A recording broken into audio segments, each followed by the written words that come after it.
దేవుని ఆలోచనలో ఉన్నటువంటి ద్వారా దేవుని చిత్తంలో ఉన్నటువంటి ద్వారా చేరువచ్చిన అందరికీ ప్రభునామములో దయపూర్వక వందనాలండి. గ్రంథంలో నుండి కొన్ని మాటలు ఈ రాత్రికాల సమయంలో కొద్దిగా మనం పరిశీలించి ధ్యానించిన ప్రకారం మన బ్రతుకులలో ఆయన ఆజ్ఞలను గైకొనే విధంగా ఆయనను సంతోషపెట్టే విధంగా ఎదగనికి బలపడటకు ఆయన కృపను పొందుకొని ముందుకు వెళ్ళమండి. చేరువచ్చిన అందరికీ వందనాలు. గ్రంథం నుండి పేతురు మొదటి పత్రిక మొదటి అధ్యాయం 16వ వచనము అందరికీ కూడా చాలాసార్లు చదువుకున్నటువంటి మాట మరొకసారి చదువుకున్నామండి. మిమ్మల్ని పిలిచిన వాడు పరిశుద్ధులై ఉన్న ప్రకారము మీరు సమస్త ప్రవర్తన యందు పరిశుద్ధులై ఉండుడి. మన ప్రభులో వారు మనకు ఏమి తెలియపరుస్తూ ఉన్నారంటే, చూడండి ప్రియమైన దేవుని వారలారా, మనము పిలిచిన దేవుడు పరిశుద్ధుడు. ఆయన చాలా పరిశుద్ధుడు, పరిపూర్ణ దేవుడును పరిపూర్ణ మానవుడును, పాపం అంటించుకునేటువంటి గొప్ప పరిశుద్ధుడు. కనుక ప్రియమైన దేవుని పిల్లలారా, అట్టి పరిశుద్ధుని పిలుపును పొందుకొని మనము పిలిచిన వాడు పరిశుద్ధుడై ఉన్న ప్రకారం మనం అందరము కూడా ఎలా ఉండాలని దేవుడు కోరుతున్నాడంటే, సమస్త ప్రవర్తన యందు పరిశుద్ధులై ఉండమని మనకు మొట్టమొదటిగా చెప్తున్నటువంటి, ఇలా ఉండాలని తెలియపరుస్తున్నటువంటి ఆలోచన ప్రియమైన దేవుని వారలారా. మొట్టమొదటిగా మనము పరిశుద్ధులుగా ఉండాలి. ఎందుకంటే మిమ్మల్ని పిలిచినవాడు పరిశుద్ధుడు, మిమ్మల్ని పుట్టించినవాడు పరిశుద్ధుడు. భూమి రవ్వంత మన్ను భూమి పుట్టక తలకే క్రీస్తులో ఎన్నుకున్నవాడు చాలా చాలా చాలా పరిశుద్ధుడు. కనుక మీరు ఆ పరిశుద్ధత ఎటు పరిస్థితుల్లోనూ కోరియకు సుమ అంటూ మనకు లేఖన భాగాల్లో మనకు కనపడుతున్నాయి ప్రియమైన దేవుని వారు. కనుక మొట్టమొదటిగా మనము పరిశుద్ధంగా ఉండటకు దేవుని వాక్యాన్ని బట్టి ఆ పరిశుద్ధత కాపాడుకోవాలని మనకు లేఖనం బయలుపడుతుంది. మనుషులనే బలహీనులను, ప్రతి విషయంలో ప్రతిరోజు మనిషి బలహీనుడే. అయినప్పటికీ ప్రియమైన దేవుని వారలారా, వాక్యముతో ఆ బలహీనత నుండి బలము పొందుకోవాలని దేవుని వాక్యము మనకు బయలుపరుస్తూ ఉంది. వాక్యముతోనే బలం పొందుకోవాలి, ఇంకా దేనితో మనము బలం పొందుకోలేదు. అంత శక్తివంతుడైన పరిశుద్ధుని నోట నుండి వచ్చినటువంటి వాక్యము మనకు దిక్కు. చూడండి, మరొక లేఖనాలు మనం పరిశీలించుకుంటూ ముందుకు వెళ్దాము. మత్తయి సువార్త 6వ అధ్యాయము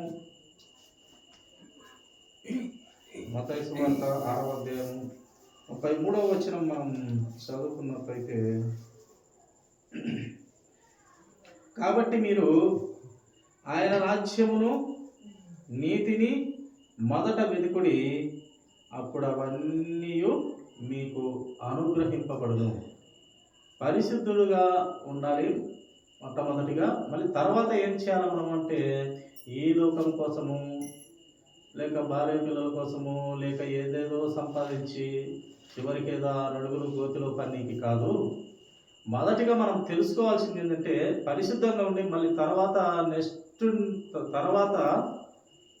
ఆయన నీతి, ఆయన రాజ్యం.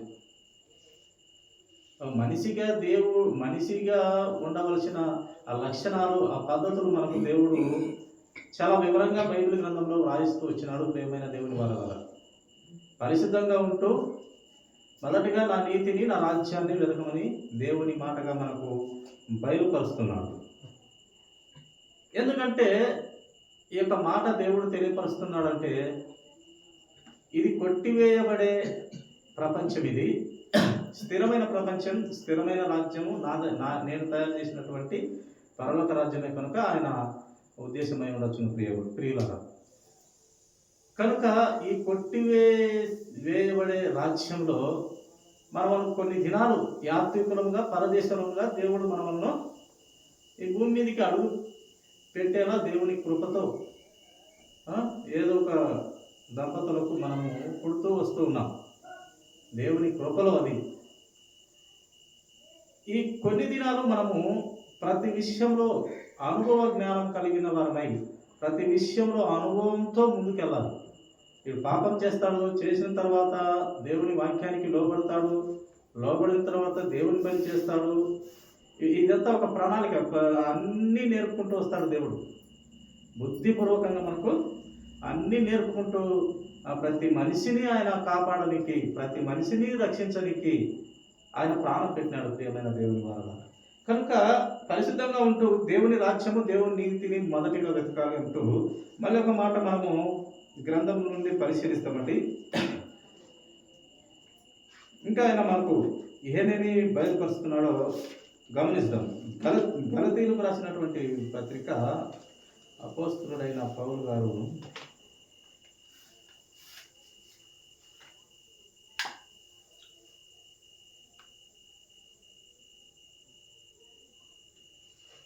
5వ అధ్యాయము 13వ వచనము మాట మనం చదువుకున్నామండి. సహోదరులారా, మీరు స్వతంత్రులుగా ఉండుటకు పిలువబడితిరి. దేవుని ఉద్దేశం ఎందుకోసం పిలువబడినవంట, ఎందుకోసం మనల్ని పుట్టించాడంట? స్వతంత్రులుగా ఉండడానికి.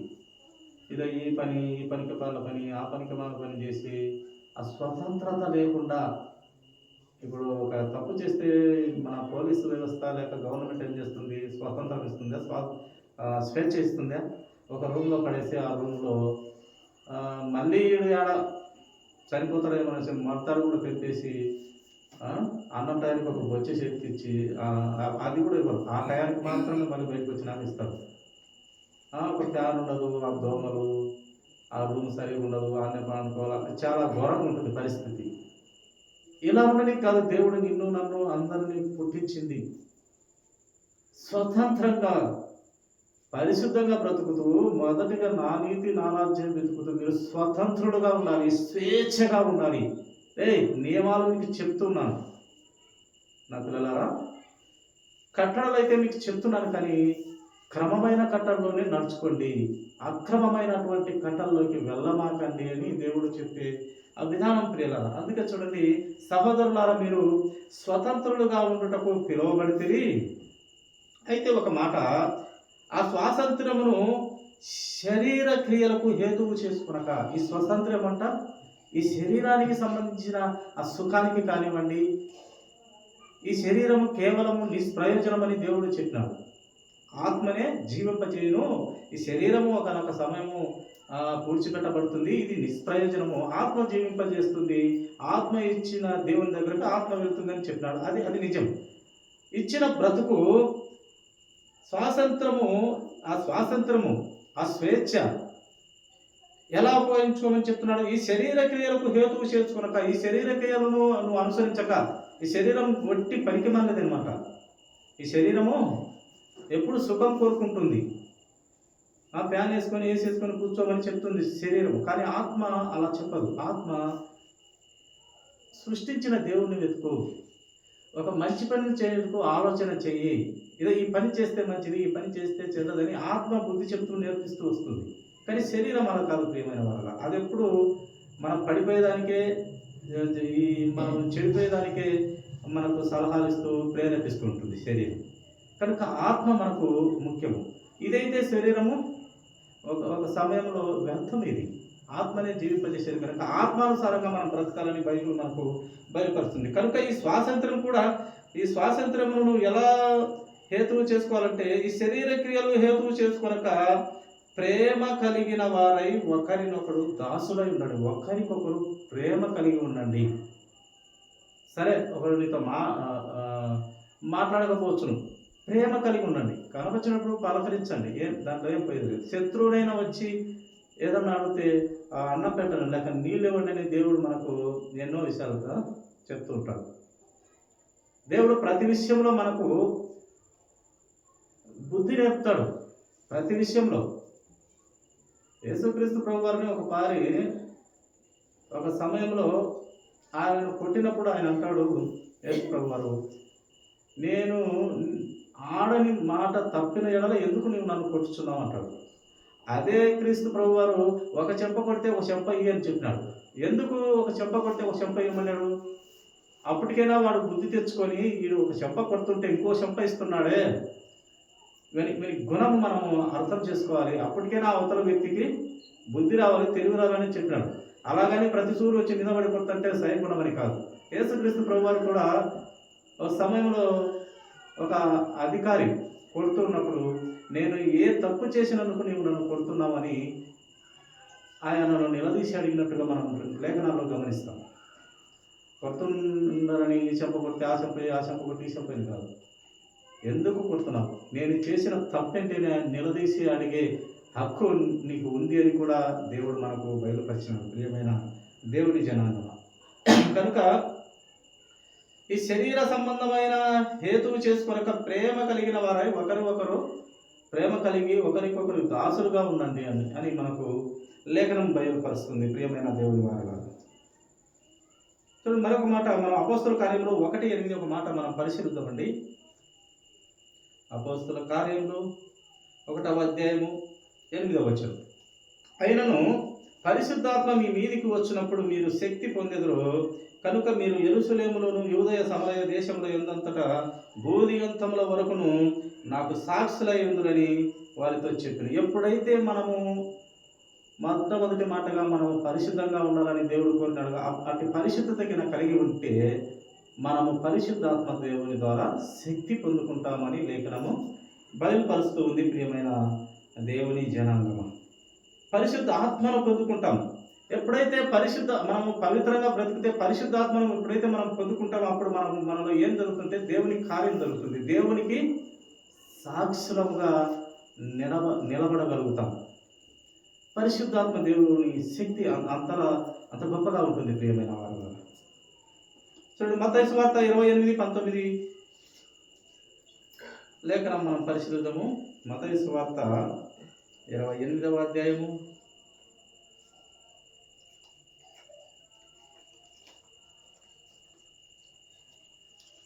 19-20 కూడా చదువుకుందామండి. కాబట్టి మీరు వెళ్ళి సమస్త జనులకు శిష్యులుగా చేయండి, తండ్రి యొక్కయు కుమారుని యొక్కయు పరిశుద్ధాత్మ యొక్కయు నామంలోనికి వారిని బాప్తిసమిచ్చు రమ్మని వాక్యం తెలియపరుస్తుంది. దేవుని మొదటిగా నా నీతి నా రాజ్యం అని అంటున్నాడు కదా, ఆ రాజ్యం కొరకై కొంతమందిని తయారు చేయండి. కోతంతో విస్తారము, పనివారు తక్కువ. నా రాజ్యం కట్టుటకు పనివారు తక్కువగా ఉన్నారు, ఆ పనివారిని సంపాదించండి. మీరు ఏం చేయాలని చెప్తుంది? మీరు వెళ్ళి సమస్త జనులకు శిష్యులుగా చేయడు. సమస్త జనులు ఆయన శిష్యులు కావాలా? ప్రతి పనికిమాలినోని కూడా అవకాశం ఇస్తూ దేవుడు వారిని కూడా వచ్చిందే వారి కోసం అని చెప్పాడు ప్రభు. వచ్చిందే అనీతిమంతుని కోసం, పాపంతో పడి చచ్చిపోయిన వారి జీవితాన్ని వెలుగులోకి రప్పించడం కోసం. ఏదైతే నశించిపోయిందో, సత్యము నీతి న్యాయము ఏదైతే నశించిపోయిందో దానిని వెతికి రక్షించుటకు క్రీస్తు యేసు ప్రభువు లోకానికి వచ్చినాడు. నశించిపోయింది సత్యము నీతి న్యాయము. ఆ సత్యము నీతి న్యాయాన్ని వెతికి పట్టి రక్షించి ప్రభువులోకి నడిపించడానికి ప్రభు క్రీస్తు వచ్చినాడు. ప్రియమైన దేవుని వారు మామూలుగా ఆయన ఒక వెలుగుగా వచ్చినాడు. వెలుగైన దేవుడు మనము చీకటి బ్రతుకుల నుండి వెలుగులోకి నడిపించుటకు ప్రాణం పెట్టాడు. ఆయన చేసిన గొప్ప పనులు ఎన్ని రోజులు వివరించిన, ఎన్ని సంవత్సరాలు వివరించిన తక్కువే. ప్రియమైన వారు కనుక సమస్త జనులను శిష్యులుగా చేయండి, తండ్రి కుమార పరిశుద్ధ నామంలో బాప్తిసం ఇచ్చి రక్షించండి ఆత్మలను అని మనకు తెలియపరుస్తూ ఉన్నాడు పరిశుద్ధాత్మ దేవుడు. స్వతంత్రంగా ఉండాలి, దేవుని క్రియలు చేయాలి, ఈ శరీరానికి ఉన్నటువంటి ఆశలను పక్కన పెట్టాలి, ఆత్మీయంగా దేవుని పనులు దేవుని క్రియలు చేయమని మనకు లేఖనము బయలుపరుస్తుంది. ప్రియమైన వారులారా చూడండి, 20వ వచనం కూడా మనం చూస్తాము. నేను మీకు ఏ సంగతులను ఆజ్ఞాపించి తినో, ఏ సంగతులు బైబిల్లో వ్రాయించి తినో, ఆజ్ఞలుగా చూపించి తినో, కట్టడలుగా చూపించుతున్న విధులుగా మీకు పరిచయం చేసినో వాటిని అన్నిటినీ గైకొనవలెనని వారికి బోధించుడి. ఇక్కడ చూడండి, ఒక చిన్న మాట మనము చూస్తాము. ఏ సంగతులను ఆజ్ఞాపించితినో, ఆయన చాలా విషయాలు ప్రభు వారు మనకు చెప్పారు. లేక పరమ తండ్రి మోషేకి ఇచ్చిన 10 ఆజ్ఞలు, ఇంకా చాలా ఆజ్ఞలు ఉన్నాయి. చేయాల్సినవి ఉన్నాయి, చేయకూడనివి ఉన్నాయి. అన్నీ కలుపుకుంటే ఇంచుమించుగా 600 పైచిలుకుగా ఆజ్ఞలు అనేటివి ఉంటాయి. చేయకూడనిటివి, చేయాల్సినవి. ముఖ్యంగా ఒక 10 ఆ కాలంలో దేవుడు రాత్రి పాలకుల మీద రాసి మోషేకి ఇచ్చినట్టుగా చూస్తాం. యేసుక్రీస్తు ప్రభువుగా చాలా విషయాలు మనకు ఆజ్ఞలు ఇచ్చినట్టుగా మనం చూస్తాం. ఇక్కడ చూడండి, ఏవి ఆజ్ఞాపించితినో వాటిని అన్నిటినీ ఆయన చెప్పిన ఆజ్ఞ అన్ని కొన్ని అనలేదు, అనలేదు. ఆయన ఒక్కటి కూడా మిస్ అయ్యేదానికి లేదు. అది ప్రభు పరిపూర్ణత.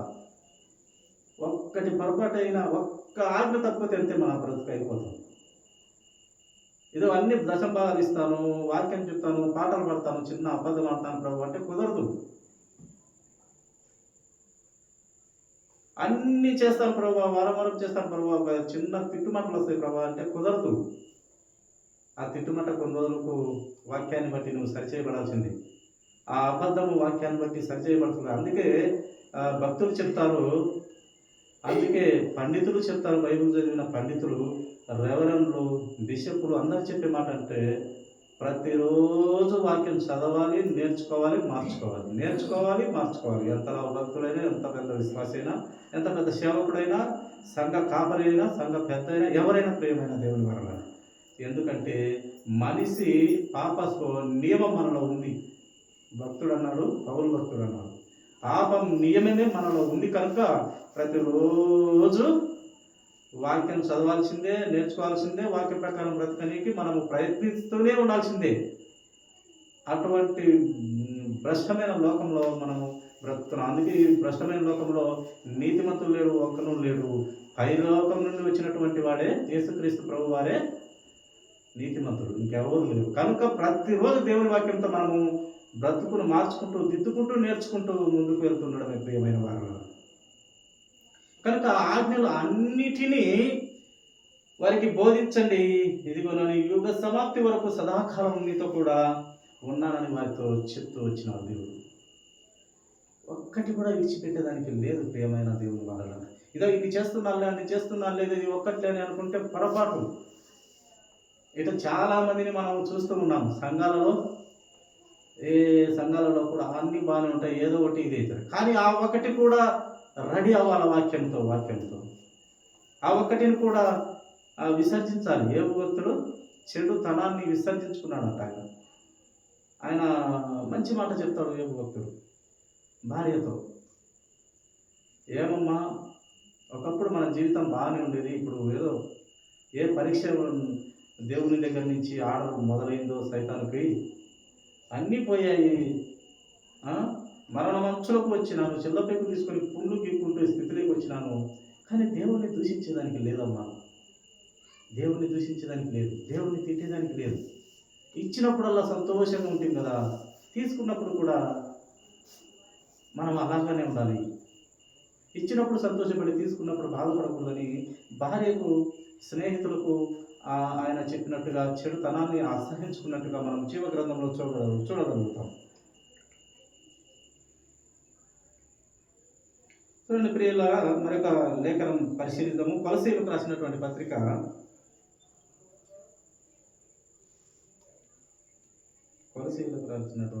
3వ అధ్యాయము 23 నుండి చదువుకుందామండి. ప్రభు వలన స్వాస్థ్యమును ప్రతిఫలముగా పొందుదమని ఎరుగుదురు కదా. కనుక మీరు ఏమి చేసినను అది మనుషుల నిమిత్తము కాక, మనం ఏం చేసినా మనుషుల కోసము కాక ప్రభువు నిమిత్తము మనస్ఫూర్తిగా చేయుడి. మీరు ప్రభువైన క్రీస్తునకు దాసులై ఉన్నారు. ప్రభు కోసము మనస్ఫూర్తిగా చేయాలి. మనుషుల కోసం కాదు మీరు చేసేది, దేవుని కోసం చేయి. అది కూడా చేసేది మనస్ఫూర్తిగా చేయమని మనకు లేఖనం బోధిస్తుంది. ప్రియమైన కొరింథీయులకు రాసినటువంటి పత్రిక, మొదటి పత్రిక మాట చూస్తాము చూడండి. కొరింథీయులకు రాసిన మొదటి పత్రిక 15:58 వచనం మనం పరిశీలించామండి.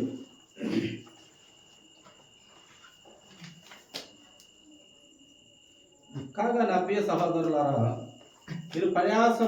మీ ప్రయాసము ప్రభునందు వ్యర్థము కాదని ఎరిగి, మన ప్రయాసము ఏదైనా కూడా ఒక ఆలోచన, ఒక కష్టము, ఒక పని, దేవుని పని ఏదైనా ప్రభువునందు వ్యర్థం కాదని ఎరిగి తెలుసుకొని ఉంది. స్థిరులను ఎలా ఉండాలంట? స్థిరులుగా ఉండాలి, కదలని వారుగా ఉండాలి. ప్రభు కార్యాభివృద్ధి యందు ఎప్పటికీ ఆసక్తులై ఉండి ప్రభు పని, మొదటిగా నా నీతి, నా రాజ్యాన్ని వెతకాలన్న ప్రభు పనిలో ఎప్పటికీ అశ్రద్ధ ఉండకు సుమా, అశ్రద్ధ ఉండకూడదు. కానీ కార్యాభివృద్ధి యందు ఎప్పటికీ ఆసక్తులై ఉండండి. ప్రభు పని అంటే నిర్లక్ష్యమే ఉండకూడదు అని మనకు లేఖన భాగాలు బయలుపరుస్తుంది. ఇవన్నీ ఎవరు నడిపిస్తారంటే పరిశుద్ధాత్మ దేవుడు. నువ్వు పరిశుద్ధంగా నడిపించినప్పుడు ఇలాంటి గొప్పదైన కార్యాలకి వెళ్ళగలుగుతూ వస్తాడు మనిషి. ఆత్మీయంగా బ్రతికినప్పుడు గొప్ప కార్యాలకు వెళ్ళగలుగుతూ వస్తాడు. పరిశుద్ధాత్మ దేవుడు అట గొప్పదైన కార్యాల వైపుకు తీసుకెళ్తాడు, నడిపిస్తాడు. ప్రియమైన దేవుని వారగా ప్రభు అంటాడు, ఎప్పుడు నీ పనుల కోసమే కాదు, ఇతరుల పనులు, దేవుని పనులు కూడా చూడండి. లేచిన నుంచి మన ఇంటి పనులే, మన పిల్లల పనులే, ఈ పని ఆ పని. కానీ కొన్ని ప్రభు గొప్ప కార్యాలు చేయండి. ఏ గొప్ప కార్యాలు? నలుదిక్కులకు నా రాజ్య సువార్త చెప్పండి, మొదటిగా నా నీతి, నా రాజ్యం వెతకండి, పరిశుద్ధంగా బ్రతకండి, మిమ్మల్ని సృష్టించిన వాడు పరిశుద్ధుడు. చూడండి, ఇంకా కొన్ని విషయాలు మనము మంచి విషయాలు మనం చూస్తాం. చూడండి ప్రియమైన దేవుని వారలారా, మనం ఆయనతో ఉంటే ఏ విధంగా మనం ఫలిస్తాం చూడండి. యోహాను సువార్త 15:5 చూస్తాం. యోహాను సువార్త 15వ అధ్యాయము 5వ వచనం. ద్రాక్షావల్లిని నేను, తీగలు మీరు.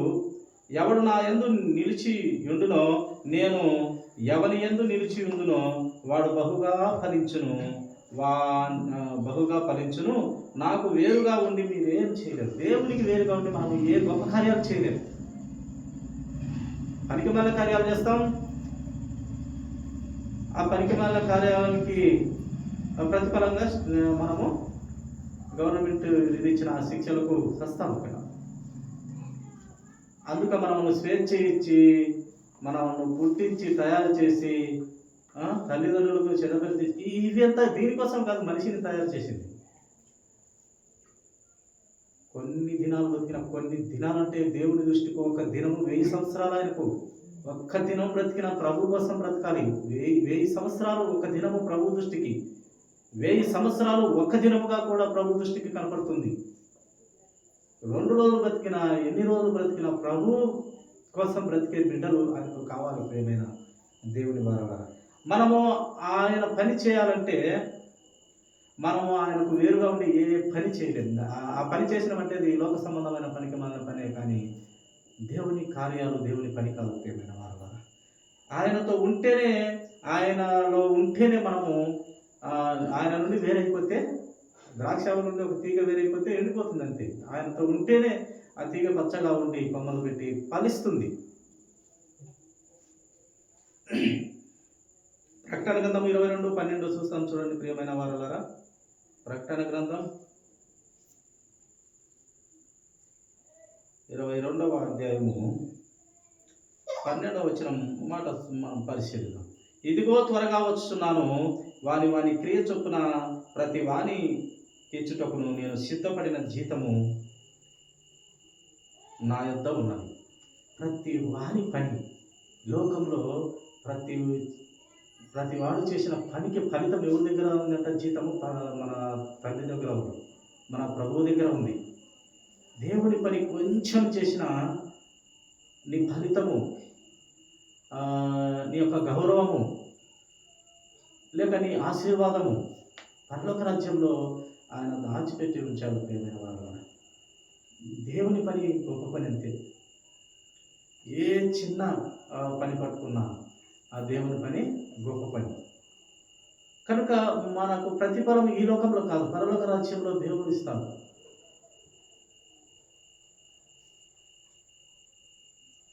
యోహాను సువార్త 13 యోహాను సువార్త 13వ అధ్యాయము 35వ వచనం చదువుకుందాం ప్రియమైన వారులారా.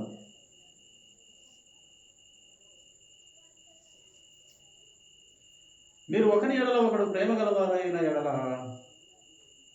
దీన్ని బట్టి మీరు నా శిష్యులని అందరూ తెలుసుకుందరు. ఒకరినొకరు ప్రేమ కలిగిన ఎడలంట ఆ విషయాన్ని బట్టి, ఆ సన్నివేశాన్ని బట్టి, ఆ సందర్భాన్ని బట్టి మీరు ఎవరి పిల్లలని తెలుస్తుంది అంట. శత్రువు కనపడతారండి, అయినప్పటికీ పలానా సమయంలో ఒక మాటతో నిన్ను బాధ పెట్టాను, లేక ఆయన ఒక మాటతో నిన్ను బాధ పెట్టిండొచ్చు. ఇద్దరు కలుసుకొని స్నేహపూర్వకంగా మాట్లాడుకుంటే అప్పుడు ఏమవుతుందంట, అలా ఒక గొప్ప కార్యం జరుగుతుందని ప్రభు తెలియపరుస్తున్నాను. ఒకని ఎడల ఒకడు ప్రేమ కలిగిన వారైన ఎడల దీన్ని బట్టి, ఆ యొక్క ప్రేమ కలిగిన విషయాన్ని బట్టి ఏమవుతుందంట, మీరు నా శిష్యులని అందరూ తెలుసుకుంటారు.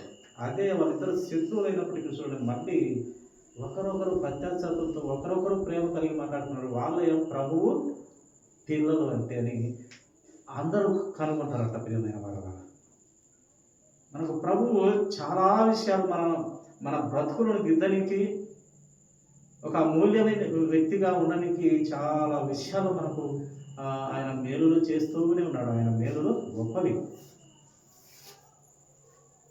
మనిషిని అంతలా ప్రేమించిన దేవుడు యేసుక్రీస్తు ప్రభువారు ఎంత గొప్పవాడంటే, ప్రియమైన దేవుళ్ళ, ప్రియమైన సహోదరులారా, చాలా గొప్ప సహాయం చేస్తూ వచ్చినాడు. ఆయన మేలును మనము మరువలేనిటివి ప్రియమైన దేవుని జనాంగం. యోహాను సువార్త 12:26 యోహాను సువార్త 12:26 మాట చూస్తాము.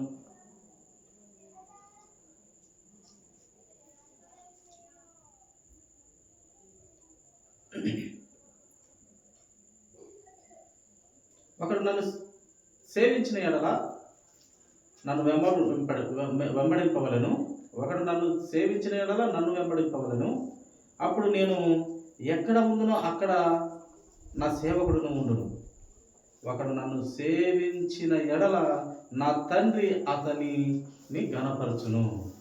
ప్రభువును ఒకడిగిన సేవిస్తే, ప్రేమిస్తే, ఆయన పని చేస్తే తండ్రి కూడా ఆ దేవుని ప్రేమించిన, సేవించిన అతనిని తండ్రి ఘనపరుస్తాడు, తండ్రి గౌరవిస్తాడు, తండ్రి ఆశీర్వదిస్తాడు, దీవిస్తాడని లేఖనం చెప్తుంది.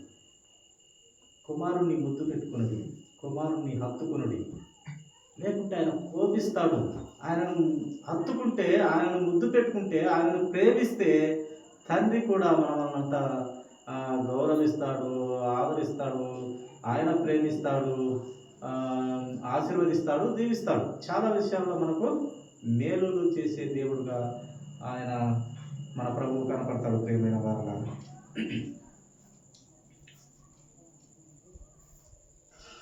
ఆయన అందుకే యాకోబు పత్రికలో చూడండి 4:6 ఒక మాట మనం చూస్తాము. యాకోబు పత్రికలో 4:6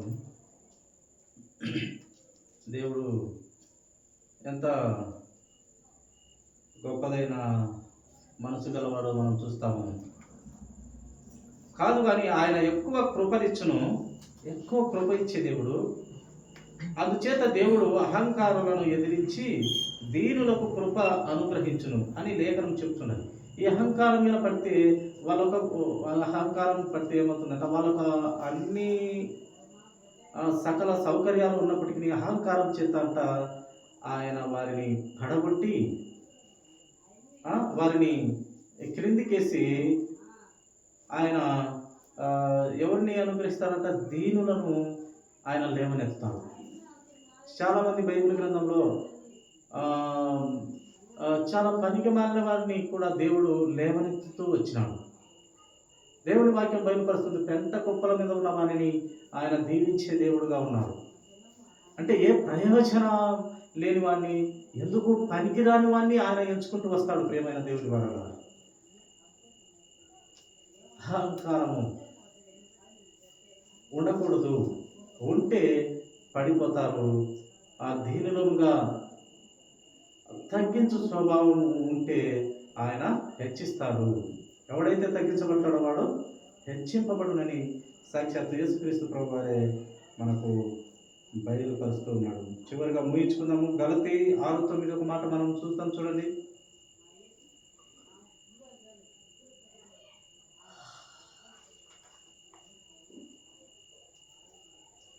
మనము మేలు చేయుట యందు విసుకక యుందుము. మనం అల యొక్క మేలు చేసిమేని తగిన కాలమందు పంట కోసం మేలు చేయుట యందు విసుకకై ఉండాలి. మేలు చేయుట యందు విసుకకై ఉంటే ఆయన తగిన కాలంలో తగిన సమయంలో హెచ్చిస్తాడు. మేలు చేసే పిల్లలుగా ఉండాలని దేవుడు కోరుతున్నాడు. ప్రియమైన వాళ్ళు, మేలు చేసే పిల్లలు, కీడు చేసే పిల్లలు కాదు. ఒకరిని దూషించడం, అనవసరమైన మాట్లాడడం, ఇది కాదు దేవునికి నచ్చేది. చేస్తే మేలు చేయి, లేకుంటే కీడు తలపెట్టవద్దు. నీ అంతటి నువ్వు బతుకు, వాళ్ళంతటి వాళ్ళు బతుకుతారు అన్నట్టు. చేస్తే మేలు చేయి, లేకుంటే సైలెంట్గా ఉండు అన్నట్టు. మేలు చేసిన వారికి దేవుడు తగిన సమయంలో ఆయన ఆశీర్వదించే దేవుడుగా, తగిన కాలంలో ఆయన అభివృద్ధి చేసే దేవుడుగా మనకు కనపడుతున్నాడు. ప్రియమైన దేవుని ప్రియమైన చూడండి, ఇదే మాటగా ఒక మాట మనం అదే చూడండి.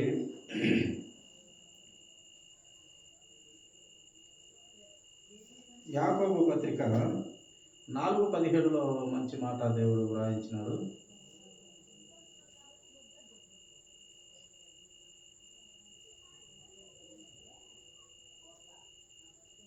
కాబట్టి మేలైనది చేయనెరిగియు అలాగు చేయని వానికి పాపము కలుగును. అందుకే ధనవంతుడు నరకానికి వెళ్ళవలసిన పరిస్థితి వచ్చింది. ధనవంతుడు పెద్ద పాపం చేసినట్టు ఏం వ్రాయబడలేదు గ్రంథంలో. పెద్ద పాపం చేసినట్టుగా వ్రాయబడలేదు. కేవలం ఆ బయట ఉన్న ఆ లాజరు, ఆ కురుకులతో పడి ఉన్న లాజరు, లేవలేని స్థితిలో ఉన్న లాజరు, ఆకలితో ఉన్న ఆ లాజరు, కుక్కలు ఆయన కురుకులు నాకుతున్నటువంటి ఆ లాజరును చూసి కనికర పడలే. అందుకే ఎత్తకపోయి ఆ అగ్నిగుండం వేసేసినారు. అదే ఆయన చేసిన తప్పు.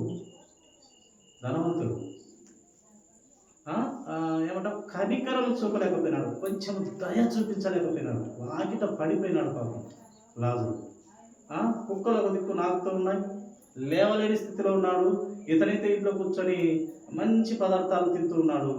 కనీసం తిన్న తర్వాత ఎంగులు వెతుకులైన పాపం అతనికి పెట్టలేని స్థితిలో ఉన్నందుకు, ఆ పెట్టలేని ఆలోచన చేయనందుకు నిత్య నరకాగ్నిలో దేవుడు వేసినట్టుగా మనం చూస్తాం.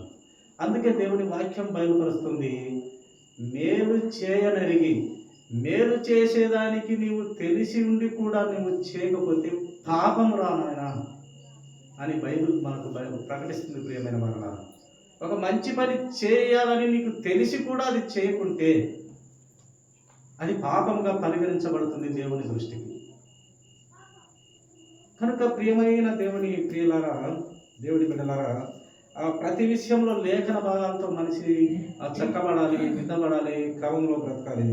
చివరిగా ఒక మాట చూస్తాము, ముగించుకుందాము. రోమీలకు రాసినటువంటి పత్రిక 14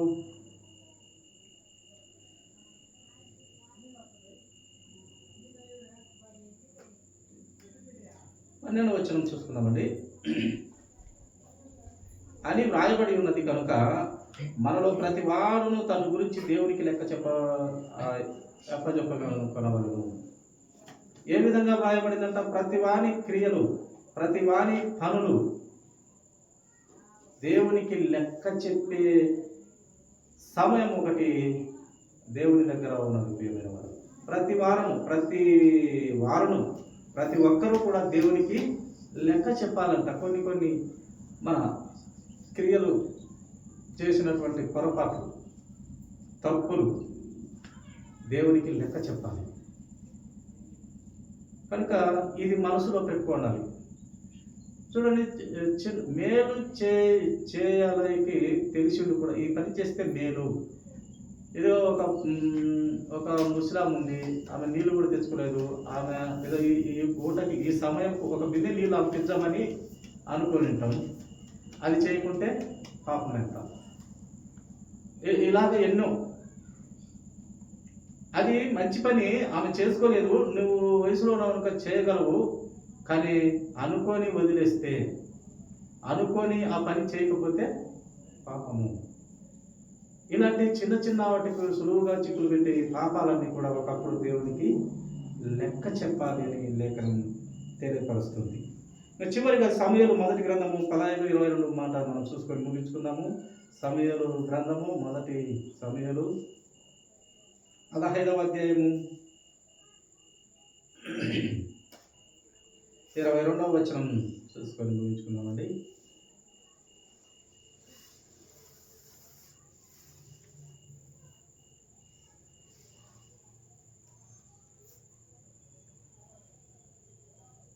అందుకు సమూయేలు తాను సెలవిచ్చిన ఆజ్ఞను ఒకడు గైకొనుట వలన యెహోవా సంతోషించినట్లు.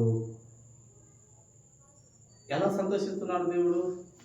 దేవుడు చెప్పిన ఆజ్ఞ ఒకడు గైకొంటే యెహోవా సంతోషించినట్లు.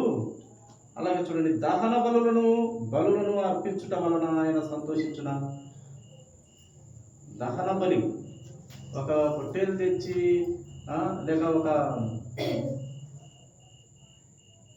ఒక జీవాన్ని తెచ్చి దేవుడికి బలి ఇస్తే ఆయనకి సంతోషం లేదంట. కానీ ఆయన ఆజ్ఞ, ఆయన కట్టడ, ఆయన విధి, ఆయన శాసనం మీద వింటే ఆయనకు సంతోషం అంట. ప్రియమైన దేవుని జనాంగం, ఆయన మాట వింటే సంతోషం. కానీ ఆయన మాట వినకుండా బలి ఇచ్చిన, లేక ఏమంటాము,